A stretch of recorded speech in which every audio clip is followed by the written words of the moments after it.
Good evening dear students. आज हम हमारी साइंस का नेक्स्ट चैप्टर जो है वो शुरू करेंगे।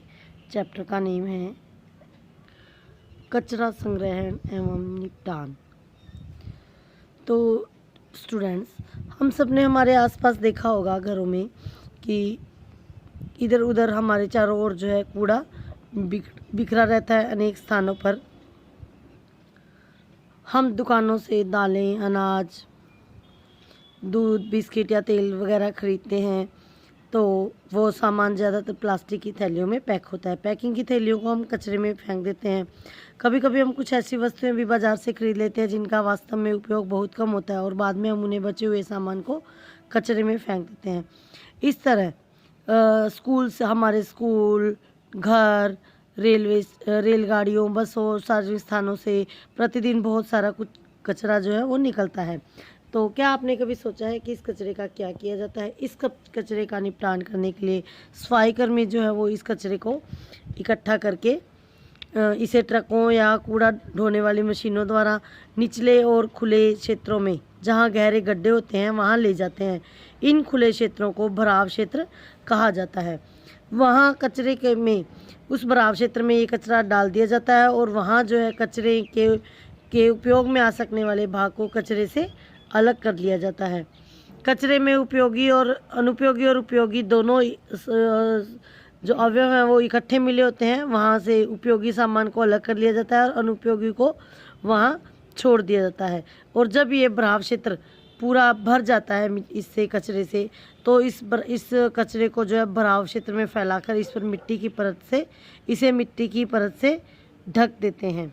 इस प्रकार जब ये गहरे मिट्टी की परत से ढक देते हैं और तब इस पर कोई पार्क या खेल का मैदान बना दिया जाता है। ऐसे स्थानों पर लगभग 25 वर्षों तक कोई भी भवन निर्माण का कार्य नहीं किया जाता। इसके अलावा भराव क्षेत्र कचरे से, ये तो था बेटा कचरा निपटान का एक तरीका। इसके अलावा कुछ ऐसा कचरा होता है जिससे कंपोस्टिंग खाद बनाई जा सकती है। इसे समझने के लिए हमें कंपोस्टिंग क्या होता है, इसे समझने के लिए हम एक प्रयोग करते हैं। इसमें क्या किया जाता है कि हमारे घर के कचरे को हम ढेर करते हैं, एक ढेर लगाते हैं कचरे का, और उस कचरे को हम 2 भागों में बांटते हैं। पहले भाग में रसोई का कचरा जैसे फल और सब्जियों के छिलके, अंडे का खोल, बचा हुआ अपशिष्ट भोजन, चाय की पत्तियाँ, समाचार पत्र, पेड़ों की सूखी पत्तियाँ, कागज और थैलियाँ, यानी एक तरह से कह सकते हैं कि जैविक पदार्थ जो है एक में हम इकट्ठा करते हैं। और दूसरे में प्लास्टिक की थैलियाँ, कपड़े के टुकड़े, एल्यूमिनियम के रैपर, टूटी चूड़ियाँ, टूटी कांच, लोहे की कीलें, पुराने जूते, टूटे खिलौने आदि जो है इकट्ठा करते हैं। अब इसे हम अलग अलग 2 भागों में बांटते हैं। इन दो भागों के कचरे को हम इनके 4 हिस्से करते हैं हम, और एक ढेरी को अलग अलग हम गड्ढे में गाड़ देते हैं। गड्ढे में गाड़ के इसके एक थैली में डालकर इसका मुंह बंद कर देते हैं प्लास्टिक की थैली में, और गड्ढे में हम गाड़ देते हैं। कुछ 2-3 दिन बाद, 4 दिन बाद जब हम मिट्टी हटाकर देखेंगे, कचरे को देखेंगे, तो देखेंगे कि कचरा जो है कुछ काला हो गया है और उसमें से कोई दुर्गंध नहीं आती है। अगर कचरा काला हो गया और उसमें से कोई दुर्गंध नहीं आती है, इसका मतलब कचरा पूरी तरह से विगलित हो चुका है, यानी कि गल चुका है। और जिस कचरे में कोई परिवर्तन नहीं हुआ, कुछ कचरा आधा गला हुआ है, उसे हम दोबारा दबाएंगे और दोबारा जो है उसे इस तरह से यह प्रक्रिया दोहराएंगे, और जो विगलित कचरा होगा वो पूरी तरह से गल जाएगा। और जब इसमें से दुर्गंध आनी बंद हो जाएगी तो हम इसे थोड़ा हवा में सुखाकर इसे हम अपने पौधों में डाल सकते हैं, और ये कचरा मिट्टी में मिलकर पौधों को आवश्यक पोषक तत्व प्रदान करता है। इसके अलावा कचरे में तो इससे पता चलता है कि कचरे में कुछ चीज़ें विगलित होती है, यानी कि गलने वाली होती है, जिनसे खाद बन जाती है। इस खाद का प्रयोग हम पौधों के लिए कर सकते हैं और पौधों को इनसे आवश्यक पोषक तत्व जो है वो मिलते हैं।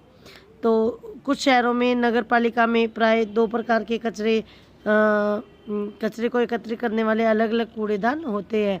एक कूड़ेदान नीला होता है जिसमें हम कांच या प्लास्टिक इस तरह का सामान डालते हैं, और दूसरा कूड़ेदान हरा होता है जिसमें हम रसोई का रसोई का कूड़ा और अन्य जंतुओं के अवशिष्टों को इकट्ठा करके हम डालते हैं। तो इस प्रकार ये जो ग्रीन कचरे के डिब्बे वाला जो कूड़ा है, उस कूड़े को हम खाद बनाने के लिए यूज कर सकते हैं। तो अभी हमने कंपोस्टिंग खाद बनाना सीखी मिट्टी में दबाकर।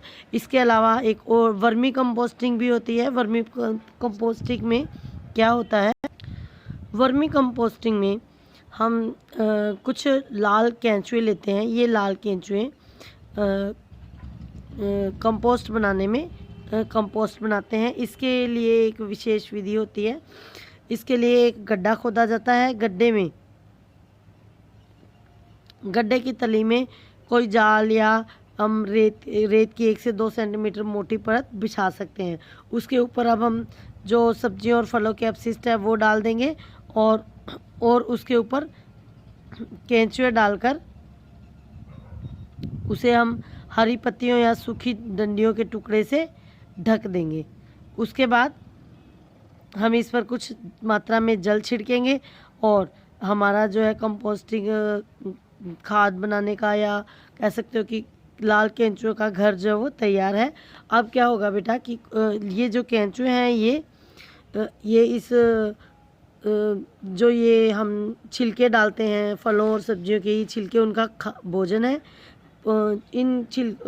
लाल केंचुए के मुंह में दांत नहीं होते। इनमें एक विशेष प्रकार की संरचना होती है जिसे जो भोजन को पीसने में सहायता करती है, उस संरचना को गिज़र्ड कहते हैं।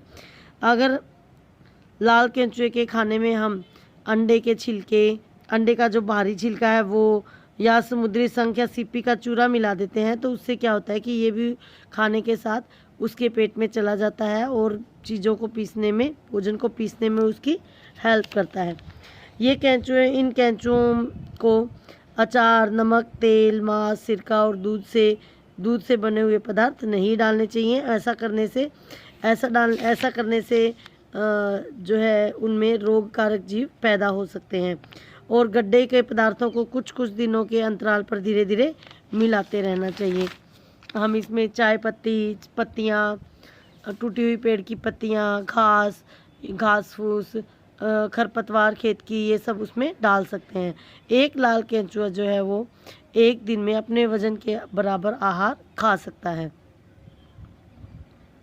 अगर हम इन केंचुओं की अच्छी तरह से देखभाल करेंगे तो 1 महीने में इनकी संख्या लगभग 2 गुनी हो जाती है। अब हम 3-4 सप्ताह के अंतराल पर देखेंगे कि गड्ढे में मिट्टी जैसा कोई पीले रंग का पदार्थ दिखाई देता है। अगर दिखाई देता है तो ये हमारा वर्मी कंपोस्ट है। और इसके लिए अब हम क्या करेंगे, इसे गड्ढे में से निकालने के लिए और जो केंचुओं को अलग करने के लिए हम गड्ढे के एक किनारे पर कुछ अपशिष्ट पदार्थ डाल देंगे। तो सारे जो है केंचुए जो है या कृमि जो है वो उस अपशिष्ट पदार्थ को खाने के लिए एक तरफ हो जाएंगे, तो दूसरी तरफ से हम वर्मी का जो खाद है वो निकाल सकते हैं। इस खाद को थोड़ा धूप में सुखाकर हम अपने खेत या बगीचों और खेत में बगीचे में या गमले में उपयोग कर सकते हैं। यह फसलों के लिए बहुत ही अधिक उपयोगी होती है। और अगर किसान जो है अपने खेतों में यूज़ करना चाहता है उसके लिए एक बड़ा गड्ढा, उसके लिए उन्हें बड़ा खड्डा बनाना होगा और ज़्यादा मात्रा में वर्मी जो है उसमें डालने होंगे। तो ये जो वर्मी है ये बहुत गर्म या बहुत ठंडे वातावरण में जीवित नहीं रह सकते। इनके लिए इनके आसपास नमी होनी चाहिए। हम अपने घर का कचरा जो है किसी एक बाल्टी में इकट्ठा करके अंदाज़ा लगा सकते हैं कि एक दिन में हमारे घर में कितना कचरा होता है। इस प्रकार हम अंदाज़ा लगा सकते हैं कि किसी गांव या शहर में एक दिन में कितना कचरा जो है हम कितना जो हम कचरा पैदा करते हैं और उस कचरे से कितनी खाद बनाई जा सकती है। जब ये कचरा सड़ता है तो आसपास जो है अपने आसपास जो है वो बीमारियाँ पैदा कर देता है। इसलिए हम इस कचरे का उपयोग कंपोस्ट बनाने में करके इसका सही उपयोग कर सकते हैं और अपने शहर या गांव को स्वच्छ रख सकते हैं। हमारे चैप्टर में एक छोटी सी कहानी दी हुई है जिसमें एक छोटा बच्चा है राम, जो कागज़ को बहुत ही बर्बाद करता है और बहुत कूड़ा फैलाता है। एक बार वो अपनी नानी के गांव में जाता है तो वहाँ देखता है कि वहाँ पर सब लोग जो है वो प्लास्टिक का उपयोग लोग जो है प्लास्टिक की थैलियों का उपयोग नहीं करते। उसकी जगह मार्केट जब भी जो जाते हैं तो कागज़ की थैलियों का, कपड़े के थैलों का या जूट के थैलों का उपयोग करते हैं। इसके अलावा वो जो बेकार कागज़ या कचरे में जो कागज़ फेंक दिए जाते हैं उनकी भी कागज़ की लुगदी बनाकर भी वो तरह तरह की बहुत सारी चीज़ें बनाते हैं।